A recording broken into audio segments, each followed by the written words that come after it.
Lanka to come up, and just while they make their way up and load it up. So I think there are some important points that came out of that presentation. One is that we all have much still to learn about this whole process and the presentation of it, and also clearly some research issues around these, particularly the need for perhaps more sensitivity analysis of the components that make up the TOA model and the things that really matter for understanding variation. All right, so only one presenter today? No, sir. Okay. That's fine. So we'd like to now welcome Nisanka and the Sri Lanka team to the presentation. So about 12 o'clock, if you can finish the presentation. Good morning. Thank you, Ms. Peter. During this week, in overall, we were able to clear most of the doubts we had regarding the fast track. And also, we were able to fine-tune most of the climate, crop modeling, and TOMD shortcomings we had. We were given advice. Based on the advice given, we improved. Some actually calibration and things like that are still being carried out, and we were not able to finish all varieties. We are doing it. So what I'm going to present is the updates of climate, crop modeling, and the TOMD, and also how the home stretch is going to be carried out, and the planning is going to be. With this actually, whole this week, the improvement we got is made us very confident in stretching the fast track fine activities to our home stretch exercise. The key feature of the ACMIC is coordination at local, regional, and the global level. So I thought to copy the same for the presentation as well. I am going to invite the experts of different sections to cover the major updates we have done during this 1 week exercise. Now I would like to invite Vikramagamage to talk about the climate of the home stretch region that we are going to focus our study.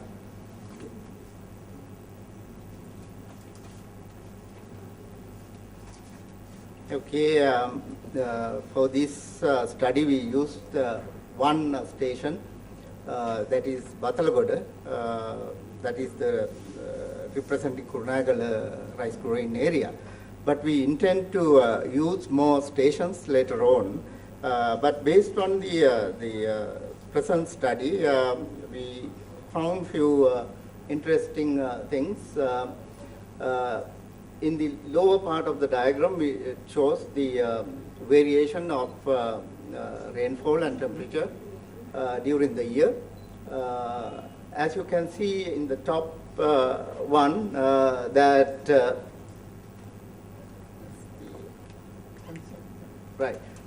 top graph, you can see that the model, we have used 5 models. The top one shows that it has captured the temperature change over the months. And the bottom one is the rainfall. As you can see that variation of rainfall between now and between the base period and mid-century is very marginal. But if you look at the detail, what you can see is that there is an interesting increase in the second half of the Maha season. Now, you might remember Sri Lanka's agricultural calendar is divided into 2 seasons. We have Yala and Maha. Yala season is also called minor season because that has less rainfall in the dry zone. And the major season is the Maha season from October to March. In the Maha season, you can see that in the second half there is a slight increase in the rainfall of the model prediction compared to the baseline. And also in October, you can see a drop in the first half of the season. You can see the drop in rainfall. And in the rest of in the yellow season, we can't see a significant difference between the predicted and the baseline rainfall. And also the model also captured the bi-model rainfall distribution of the region. Basically, Kurunegala region has that. And again, this is in terms of the other models, you can see Bathalagoda compared to the present situation. The temperature has consistently increased in both Yala and Maha seasons. The rainfall, the Maha season, there is increase, but in the Yala season, you can see either there is no change or kind of clustering the center of this model predictions, probably overall below the current baseline. Right. Thank you.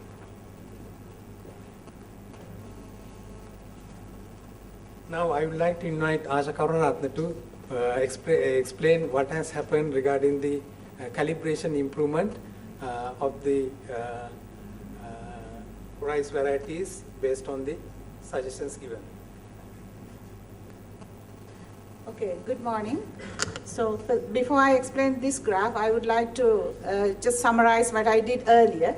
Actually, before coming to this workshop, we had very intensive time in finalizing DSAT calibration and use of AGMIP tools to come up with the results to present for the fast track. So we did that with some calibration exercises, but at the detailed meeting of crop modelers, so there were some suggestions and criticisms and some ideas given to improve the calibration. So over this week, what I did was I practiced that exercise just for one cultivar. This is what I got as results. Initially, actually, if we concern this particular cultivar, this BG357, we got 3 detailed experiments and 22 coordinated rice varietal trial experiments. Those CRVG experiments got only phenology and yield. So initially what I did was I used these 3 detailed experiments separately to derive the genetic coefficients. But the expertise suggested not to waste some of the information that I already got and use all of them to derive the genetic coefficients. The methodology I practiced was I fixed the phenology parameters that already got, and the glue was run for the growth parameters. So this is the results. I saw there's an improvement. So this is the phenology. As you can see, the lower circle indicates the days to anthesis. There's a very reasonable root mean square error, that's 4 days. And this is days to maturity, that is also having very good distribution. The open and closed symbols represent 2 different locations.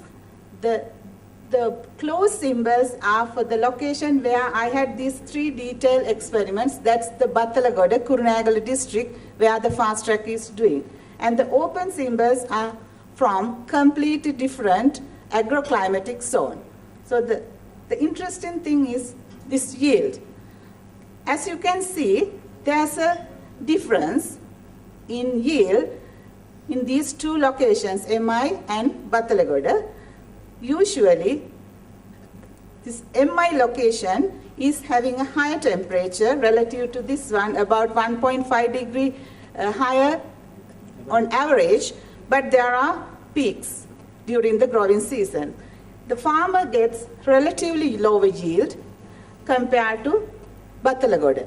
So my satisfaction is the model captures that variability very well, and also the reason from my physiology background, what I think is due to the high temperature, I think it overcomes the ceiling level, so there may be some stress to the growth. So however, that's why farmer gets the lower yield. And also there are differences in the soil conditions as well. I'm not talking about the rainfall very well because this is irrigated rice. So the temperature is playing a role. And as you can see, the model over-predicts the yield, but according to the crop modeling experts, usually under experimental level, we should have about 10% extra yield. When it goes to the farmer level, it will be reduced. So we are satisfied with this approach, and I'll be repeating this with other cultivars, and after that, our economist will get a new ACMO file to work with. So he will be presenting the previous results for his methodology. And the other one is this root mean square error. Earlier I had 1,800, so now it has gone down to 1,000. So I am very happy with that. So thank you. Okay, now I invite our economist, Herat, to present the improvement, but use the previous fast-track information.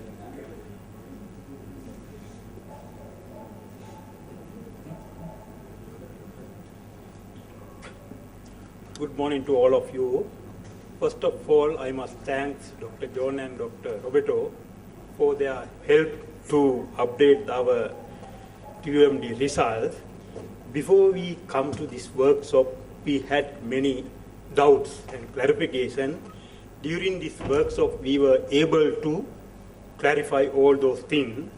Actually, in the second session of the first day, we presented what we did at home. Then Dr. John and Dr. Roberto, they pointed out what are the weaknesses, what are the shortcomings. Accordingly, we were able to modify or update the result of our TUMD. So now this is the result we got based on the new analytical methods that we got from with the help of Dr. John and model. First, let us see here, corrected period normalized yield. Actually, before we come here, we had used the 30-year average to normalize, but here during this workshop, we decided to use the 5-year census average. Based on that, we normalized our corrected period yield. This yield is given in kilograms per farm, not kilograms per hectare. 3,100.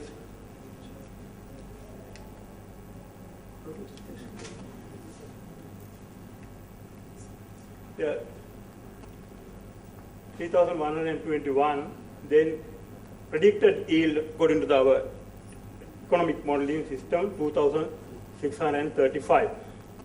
Based on the simulated base yield and future climate yield given by my colleagues crop modelers, I calculated the relative yield.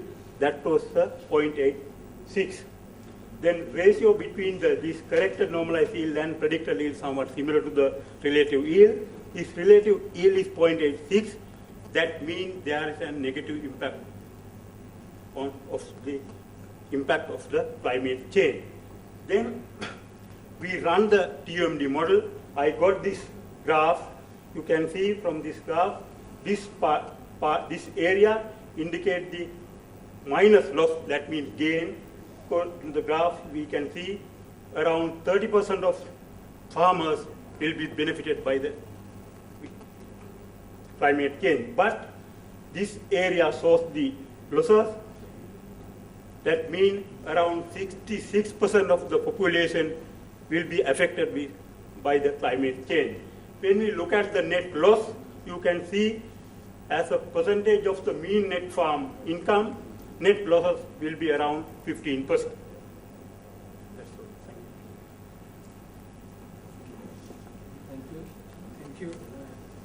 Thank you, Ms. Hira. Now I would like to invite our double actor, the co-PI, as well as the stakeholder, to talk about the stakeholder decisions and also getting into the scope of the home stretch. Okay, good morning, everybody. I'm, of course, representing as a stakeholder plus a team member. Now,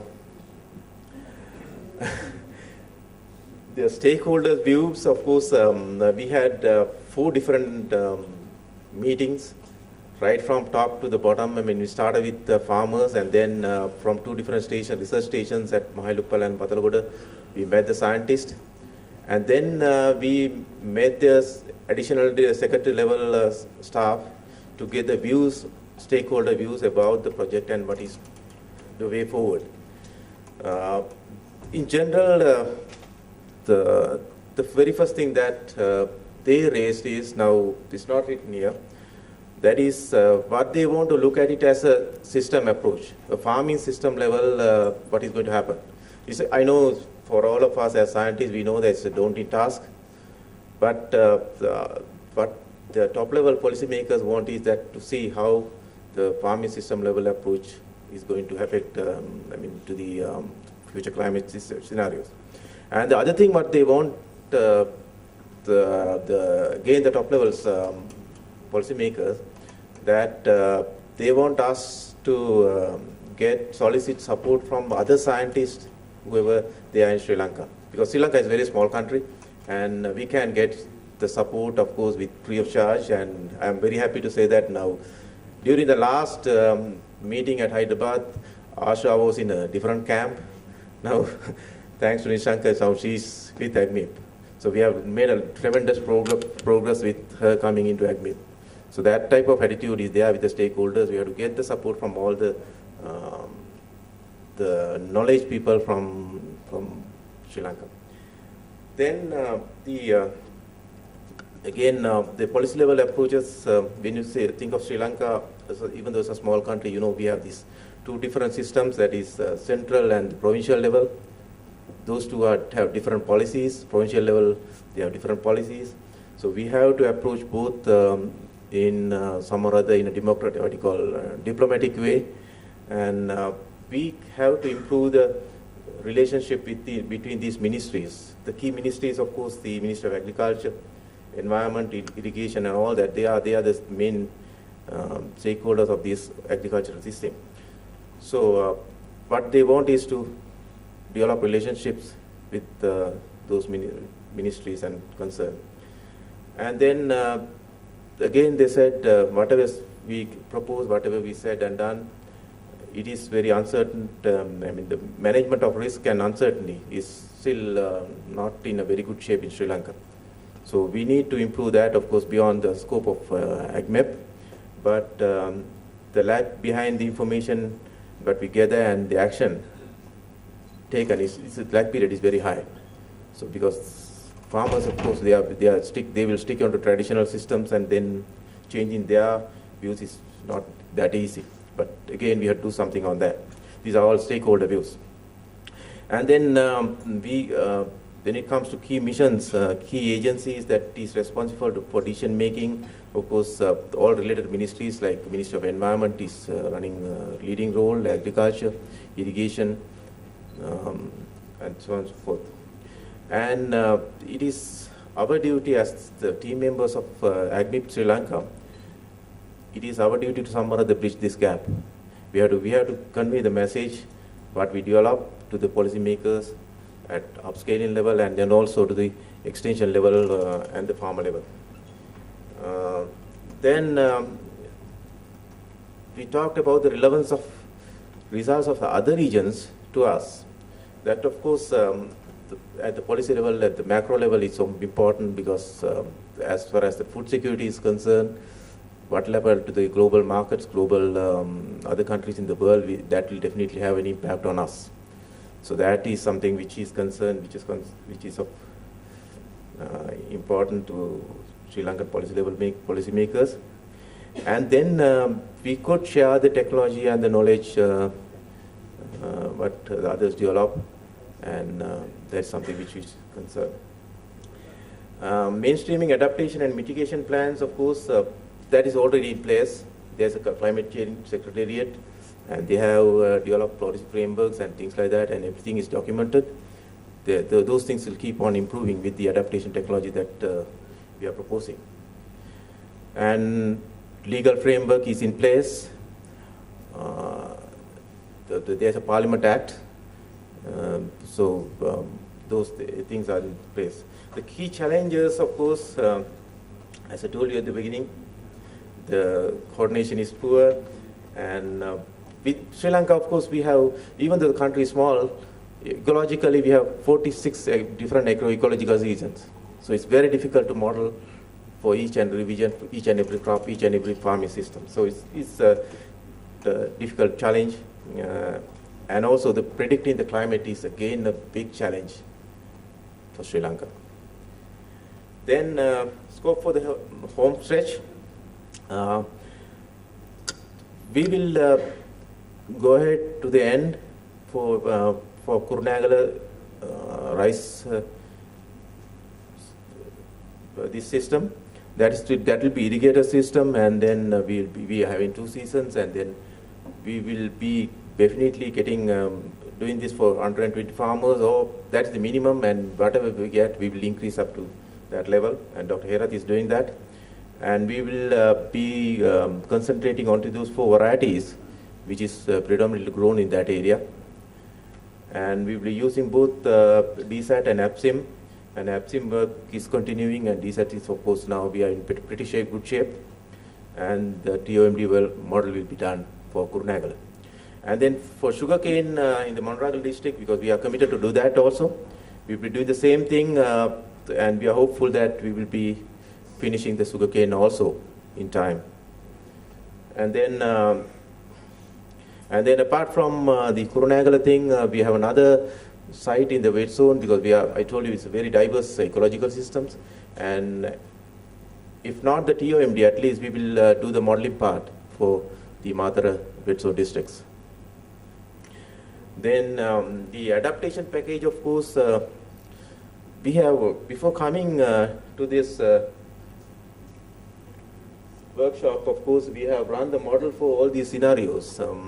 That is, we advanced the planting date, and we delayed the planting dates, and also we looked at the better varieties, and we replaced those varieties and ran the model. But we couldn't do this. But when we get back, we will do these things. Adjusting planting window, that is advance and delay for the new genetic coefficients and things like that. They will be getting better results. And we will search for better varieties which are adaptable, and then run those varieties of the different climates, so that we will see how those things will happen, rather than just sticking to. How much time do I have? I finish it too. You can have 3 minutes. Lunch is delayed, so you have a luxury. Right. Well, before that, I think we got it. I will talk about the timeline, which basically our timeline is set up around a few events. The global workshop, the need to prepare the final workshop, preparing the reports, and also a boot camp that is planned in mid-September. So leading up to the boot camp, we would get all data sets in order, building up on the climate data sets, try to get the genetic coefficients in order, and also get the surveys done and calibrated and all of that. So there was a lot of stuff that my colleagues presented. So some of them, I mean, like such as the engagement with stakeholders at regional level and at the national level, will take place in November and December, when we have, some results. We are planning to put together, some papers, and that's not represented here, but that would happen by January, and so that we give 1 month. In February, we would wrap up. Now, going back to the reasons for the extension of the project, I think in our project, when we started out, we spent a lot of time building up infrastructure, getting to know the team members, the capabilities, getting our data sets in order, and all of that. So we made a lot of progress, and this week too, we have sort of been able to sort of pull things together. And I think now we feel like the path is clear. We don't see major risks. We can get this done. But it's limited to an ecosystem. There are some uncertainties that was talked about, and we cannot really push this forward unless we sort of extend it, consolidate it, and also test it out and all of that, and get some things published as well. So what we plan to do is, we really need that time to be able to pull all this together. The blue district is where the current work is going on, although we have redefined the district to be the administrative boundary. So it will be the northern part of the blue district and the contiguous southern part of the green district, north of it. And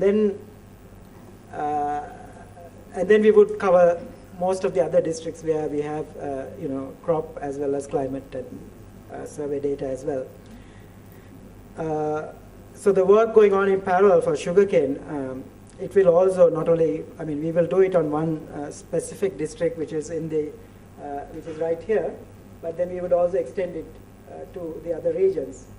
Now, the government has a plan to expand sugarcane towards these regions. The conflict has sort of abated, so there is an opportunity for sugarcane planting, and for the production to go up from 5% to 40% of the national demand or something like that. So as has been pointed out, this is a time of massive investment, which is 30, 40 years down the road. And if you can say something about climate, it is very timely and how it might affect. It's not a given that sugarcane will lose out due to climate change. It may not. So work going on in parallel. So the capacity development also, I think we've got the skills have been built up in a few institutions, so we could consolidate, make sure that there are more than one or two people who can take care of the modeling work, so that if people leave or something like that, we still have the capacity and so on. And also the proper engagement with the policymakers requires in-depth work. And this is particularly so for climate. I think that we have some concerns about how well the GCMs simulate the climate in Sri Lanka.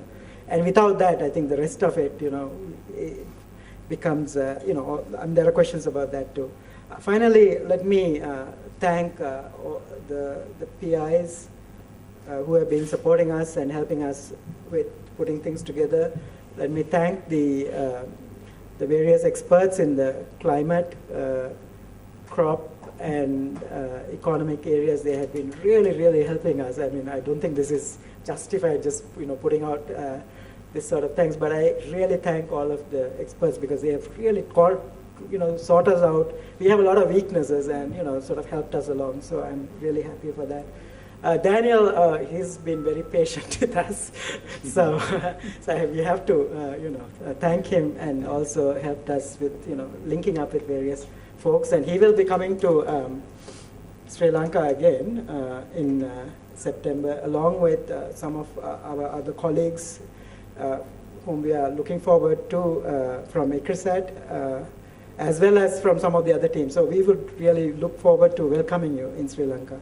And thank you once again I forgot Carolyn and Prasad Rao and Dilip and others who made all this possible, and we've sort of kept changing our plans and all of that. So thank you very much for that as well. Thanks. Okay, thank you very much, Team Sri Lanka. So we gave you a bit more time since you're a team effort, and as I said, lunch was not ready anyway. So good. Okay, so we've certainly got 5 minutes at least for questions. So any questions? On your adaptation package, Your last one was application of traditional knowledge. I'm very interested in to hear how you would undertake to do that, and I think is something that I've worked on a little bit, and so I'm interested in how you would undertake to incorporate traditional knowledge. Yeah, that's again a very difficult question to answer, because incorporating traditional knowledge into a model is not going to be a simple this thing. You know, when you think of Sri Lanka and in this part of the region, there are a lot of traditional knowledge in cultivating rice. They have their own ways of conserving water, timely cultivation, that is cultivation with the onset of rains, and all kind of things are there.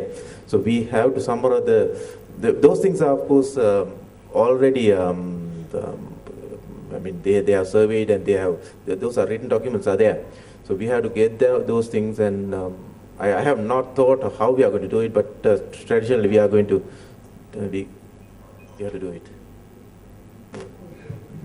So.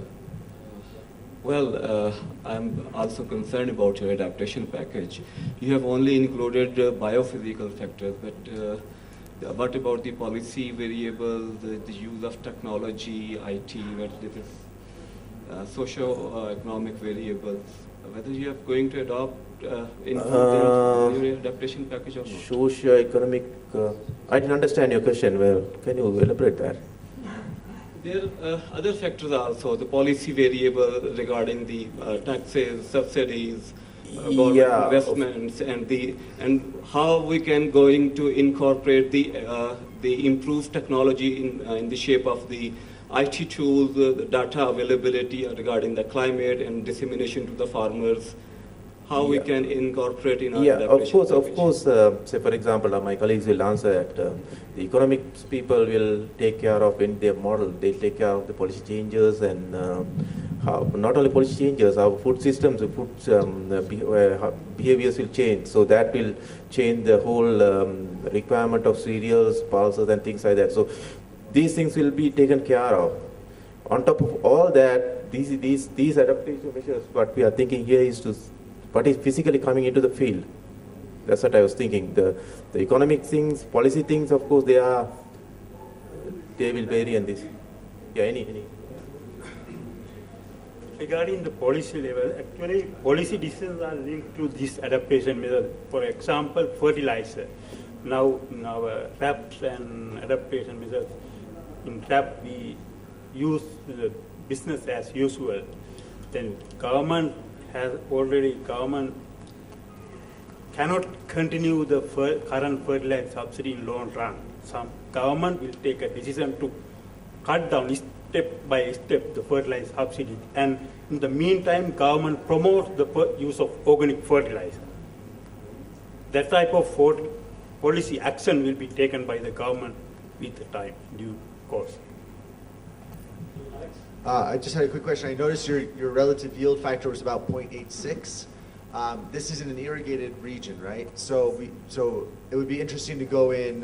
We don't have to do this right now, but it would be interesting to go in and see, which stages are being affected by the higher temperatures.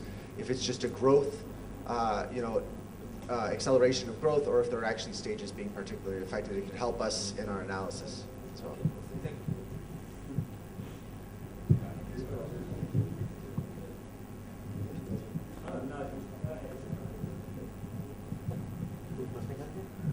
Now, since the question raised about this traditional knowledge, I think the wealth of traditional knowledge accumulated in respect to the onset of the cropping season, duration, magnitudes of rains. So there are about accumulation of a lot of knowledge about 2,000 years of history of the rice irrigation, so that we have to try to find out getting some of the qualitative and the quantitative methods to incorporate some of those into in these models. I think this is the challenge. I think we are in the capability of incorporation, especially to find out the onset of the season and then the onset of the cropping season with respect to different cropping patterns. Now in Sri Lanka, is mostly we are going for the not from the transplanted, but mostly in these areas with the broadcasted paddy. So what we see from the South Indian, they are going more on again with the seed. They don't have differentiated in the future technology. how the transplanting versus seed broadcasting benefits. So I think this is a very important question to be considered with the incorporation of climate change. With this increase of the dry spells and the increase of the wet spells and the season shifting, so that there I think we have to take very much seriousness on the onset, the beginning of this thing and at the end of this thing. As I think this graph pointed out that in the latter season of the Maha season in Sri Lanka, the rainfall shifted there. Then the yield, what are the technologies should come into the harvesting period. So those things has to be taken. This will help very much to get the traditional knowledge and the traditional experience. Thank you. First, it's really great. You've come a long way this week. Congratulations for that. I just want to make a couple of comments on the ideas about it, the extension and the sugarcane component in that. Sugarcane is interesting because you need a sugar factory to have a market for cane, and a sugar factory needs a cane. So if they're planning, and building sugar factories is expensive, so if the yield is likely to go down, that might threaten the viability of that expansion.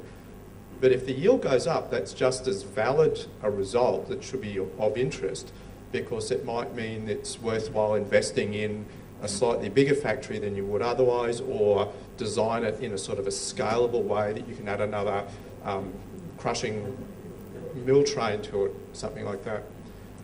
Another thing, and this might be a challenge back to the climate team with that, is my group undertook an assessment of climate change vulnerability to the Australian sugar industry in the mid-2000s, and when we sat down and looked at it, it was actually, for us, a big problem was the potential damage to infrastructure, like the sugar factory, from increased storms, flooding, rain, stuff like that. And then 2 years later, we had a cyclone that came through and smashed the sugar factory and closed it down. It wasn't worth rebuilding it. So perhaps if there's, I don't know enough about your area, but maybe if the extension goes ahead and you look at that, having a bit more focus on extreme events might be useful too. Maybe if you're going to build a factory, it's not just how big it is, it's do you park it right beside the coast, or do you just put it a little bit further inland where it might be a little bit more protected from climate damage. Okay, well, first of all, thank you. It's a very nice presentation, and it's really nice to see that you've made a lot of progress this year. In fact, I think both presentations so far have shown really good progress and all. The calibration of the crop models in particular, and I think you'll see more improvement as you start getting these variety trial data and compare it with that and so forth. So good work on that. One thing I'd like to go to the interpretation a little bit of your socioeconomic graphs. Yeah, that's okay. The relative yield, time average, that's also averaged over all farms. So you had 30 farms, correct? How many farms did you have? 60. Yeah. So that's averaged over 60 farms. But that's a result of the simulation of the current climate versus the future climate. Is that correct? Or future climate divided by the current climate yields on average. But you also have another R that's based on the samples. And you have an R for every farm based on the field samples and the paired simulations for that. And that has a distribution. And you didn't show the distribution of that, and I think in interpreting this, it would be really important to show the distribution of the actual on-farm surveys before you go into the simulated results. That was a little bit confusing when I first saw that. But anyway, very good. All right, thank you very much all. Thank you very much to the Sri Lanka team.